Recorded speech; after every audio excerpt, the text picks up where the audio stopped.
Tas daļņas Volkswagen Amarokam no 4 miljonam līdz 400 tūkstoši. Mums tagad tāds pats aparāts, kā pilnībā tehniskas apskates CSDD 1:1, lai nebūtu kaut kādu domstarpību. Skatieties, tagad ir 400 tūkstoši. Bija pirms tam 4 miljoni.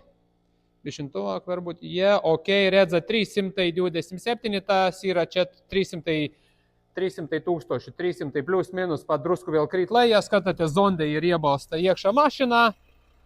Zonde ir 3-litrīgais Amaroks, un kā jūs zināt, Amarokiem ir ļoti lielas problēmas tieši ar cietām daļām mašinai. Tā kā aparāts mums tāds pats, kā tehniska apskate, un no 4 miljonam uz 300-400 tūkstoši, ja tava mašinai arī vajag palīdzību ar tam cietām daļām, vari piezvanīt mums, mēs paskaidrosim, kādā veidā tas ir iespējams izdarīt, bet atcerieties, to brīnumu nav. Ja problēma ar sprauslumu vai ar eļu, mēs to neizdarīsim. Ja problēma tikai ar DPF, tad mēs varēsim jums palīdzēt.